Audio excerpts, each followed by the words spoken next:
Mga kapatid, tulad ng inaasahan, magiging sunod-sunod na, no, ang pangaharas ng China na naman dito sa Pilipinas, mga tol. Dahil nga nagkaroon ng provisional agreement dito sa Ayungin Shoal, di sila makaporma doon. 'Di ba? Kasi nga nakipagkasundo daw sila doon. Eh hindi naman kasama ang ibang bahagi ng West Philippine Sea. Kaya dito ngayon sila, no, nagsasagawa ng ugali na nilang pangaharas, mga tol. At dito nga sa balitang 'to mula sa News 5 Everywhere, mga tol, napapanoorin natin at bibigyan ng reaksyon, komentaryo at opinyon bilang isang Pilipino, mga tol. Ayan, helicopter ng Chinese Navy. Navy, Chinese Navy. Umaligid sa barko ng BFAR. Mga tol, BFAR 'to, Bureau of Fisheries and Aquatic Resources, mga tol. No, na nagsasagawa ng isang maritime patrol, no, sa Pag-asa Island. Etong Pag-asa Island na 'to, mga tol, ay sakop 'to ng Pilipinas at ito'y nasa loob pa rin siyempre ng ating exclusive economic zone, 'no? So anong ginawa sa kanila ng Chinese Navy, 'no? 'Yan ang ating aalamin, panonoorin natin at siyempre bilang isang Pilipino, dapat may pakialam tayong lahat dito, mga tol, 'no? So bago natin 'to simulan, 'wag mong kalimutan mag-subscribe. Click mo na rin ang notification bell para makasama ka every time, ma-notify ka every time na magsasagawa tayo ng mga ganitong klaseng reaction video sa mga kaganapan ngayon na may kinalaman sa ating soberanya. Huwag na natin patagalin pa, panoorin na natin 'to, mga tol.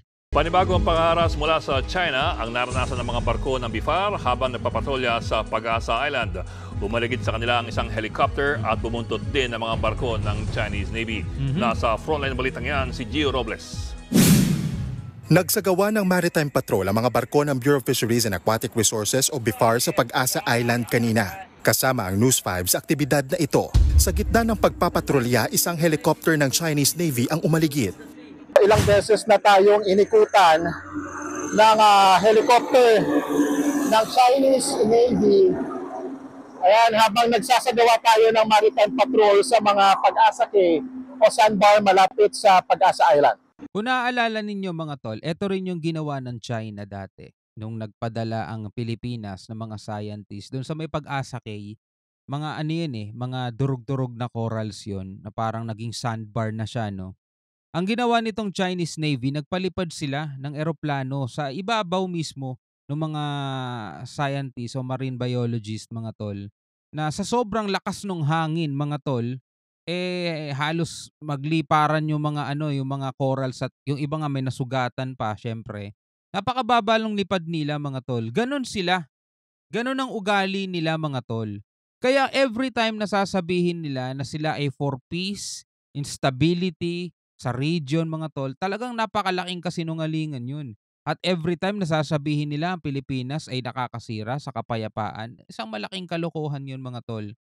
Kasi lahat ng ginagawa ng Pilipinas dito sa ating exclusive economic zone, kung ang pagbabasehan natin batas international, UNCLOS, at saka arbitral ruling, mga tol, wala tayong nilalabag na batas diyan. Lahat 'yan naaayon sa batas, legit, lehitimo, 'di ba? Lahat lagi tayong sumusunod sa batas. Ngayon, sila rito ang nagdudulot lagi ng tensyon at nagdudulot ng gulo. Bakit? Kasi inaangkin nila ang hindi kanila. Alam niyo 'yon? Sabi ng UNCLOS, ito ay bahagi ng 200 nautical miles, pero tignan mo ginagawa nila, hindi nila kinikilala. Kaya kung nakaraang reaction video natin lumalabas, mga tol, mas mataas sila sa mas mataas sila sa lahat ng batas sa buong mundo eh. Ang gusto nila sila ang kinikilala ng batas. Tindi, di ba? Ayon sa BIFAR, higit 100 metro ang pinakamababang lipad ng Chinese helicopter mula sa sinasakyan naming barko. Noong linggo naman, habang papunta kami sa Pag-asa Island galing Orion, Bataan, binuntutan din kami ng barko ng Chinese Navy. Biruin mo, Chinese Navy ang bumubuntot, mga tol, BFAR yan. Bureau of Fisheries and Aquatic Resources, hindi yan combat vessel, hindi yan Coast Guard, hindi rin yan warship, mga tol. 'Di ba? Isang ordinaryong barko lang yan ng isang ahensya, mga tol, ng gobyerno. Biruin mo, susundan ka ng warship. Grabe, ganun sila manakot, mga tol, ganun sila manindak. 30 nautical miles pa lang ang layo namin mula Cabra Island na ispatan ng dalawang barkong pandigma ng China. Hanggang 30 nautical miles. Biruin mo, ganun, mga tol, katindi. Oh, dito pa lang, 30 nautical miles. Ano yan, kanila na rin yan? Unti-unti nandirito na yan, Sakop na nila yung Pilipinas talaga. Oh, gano'n sila katindi.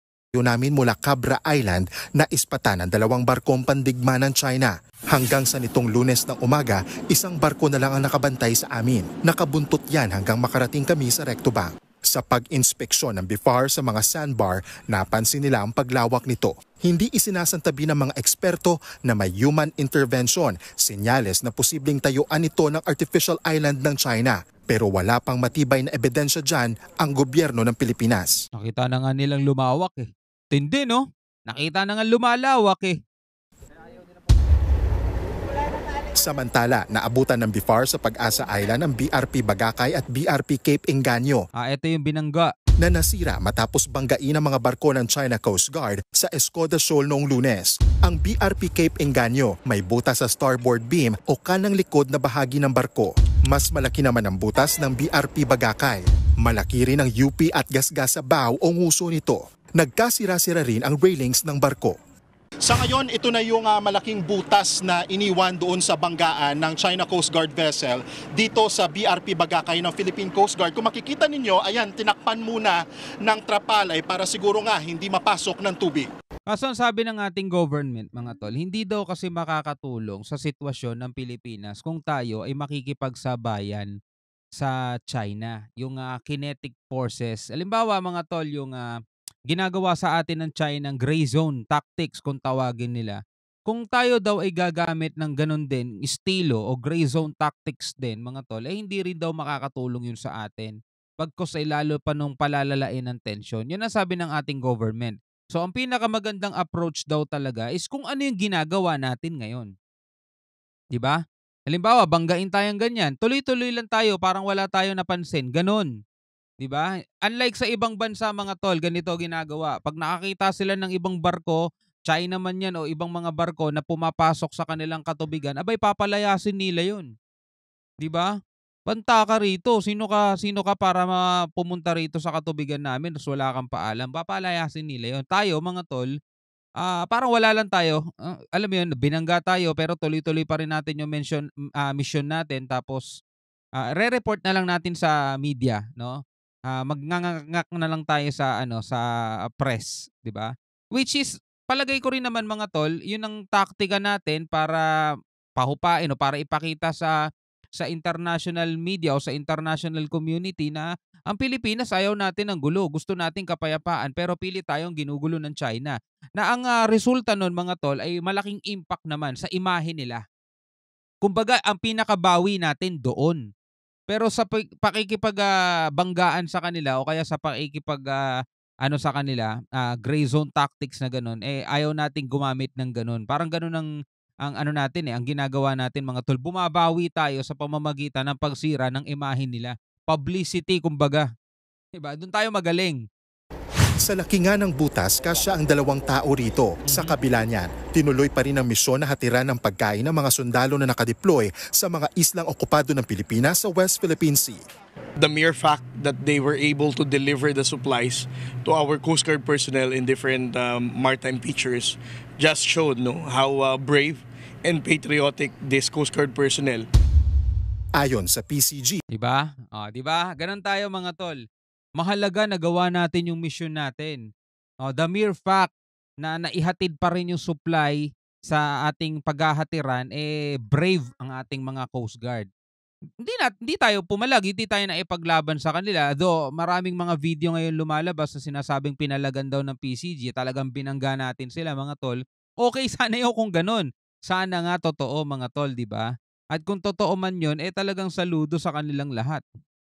posibleng nababahala ang China na baka hindi na alisin ng Pilipinas ang BRP Teresa Magbanwa sa Escoda Shoal, gaya ng ginawa natin sa BRP Sierra Madre sa Ayungin Shoal. Sayang naman yung barko natin kung bubulokin na lang natin yun dun, di ba?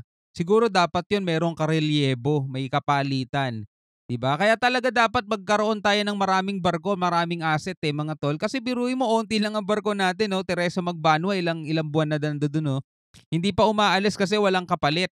So kung aalis man yon, dapat may kapalit, di ba? Para halimbawa, ire-repair o kaya kung may maintenance. Di ba kasi kailangan yon maintenance, pero dapat may kapalit. Ito raw marahil ang rason kaya agresibo ang mga Chino sa Escoda Shoal at binangga ang ating mga barko. Baka pwedeng magdala ng ano doon, no? Ng kahit warship man lang, magbabantay lang, di ba? Total, sabi nga natin, di ba, atin yun eh. So anong problema kung hindi tayo magpadala doon, di ba? Paulit-ulit na manggiit ng PCG, idineploy lang ang barko para pangalagaan ang ating karapatan sa Escoda Shoal. Nagbabalita mula Yun naman pala eh.